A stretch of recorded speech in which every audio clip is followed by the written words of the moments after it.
Belum Kak, sinyalnya lambat. Takutnya nanti tetap nggak bisa di screen aja teman-teman. Nanti hubungi panitianya, Kak ini tandanya saya telah mengikuti webinar tadi pagi. Nanti panitianya pasti bakal nge-share linknya. Soalnya link ini nggak bakal di-share ke grup teman-teman biar adil. Jadi yang bisa dapat sertifikat webinar ini hanya yang absen dan mengikuti kegiatan webinar dari awal hingga akhir, kemudian atau yang mendengarkan recordnya. Hal ini tentunya dikarenakan agar teman-teman bisa mendengarkan secara keseluruhan dari materi. Kak, mau tanya boleh nggak? Boleh.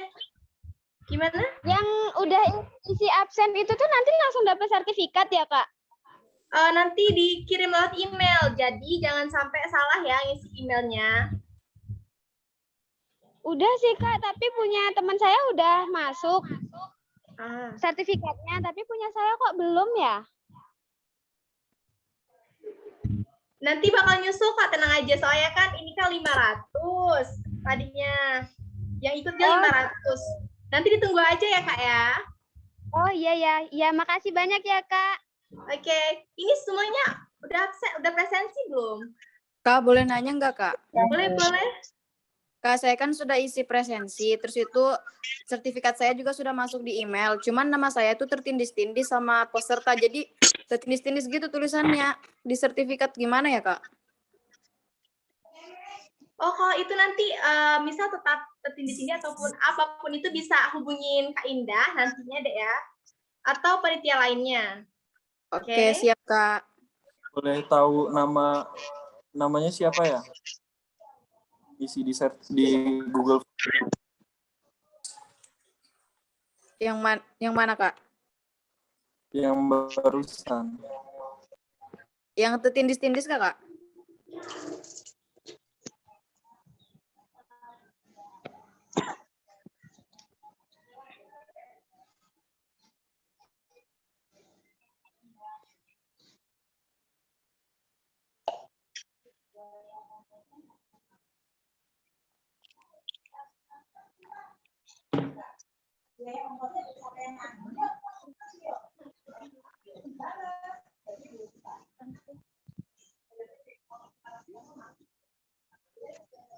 Ya udah teman-teman sambil menunggu yang belum isi presensi diisi lagi ya. Kalau misalnya ada terkendala nanti bisa chat panitianya. Aku juga belum ada Kak, pasti nanti ada kok. Hubungi panitia aja ya teman-teman. Oke, bentar Kak. Siap, nanti ditunggu ya. Kak. Jadi sekarang fokus dulu sama yang belum absen. Untuk kendala, diingetin lagi bisa chat panitia. Baik, Kak. Terima kasih, Kak. Udah boleh keluar belum, Kak? Belum, sabar. Ya.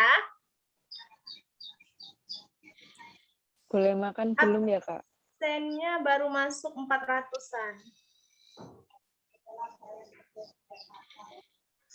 Sabar, Kak, jaringan.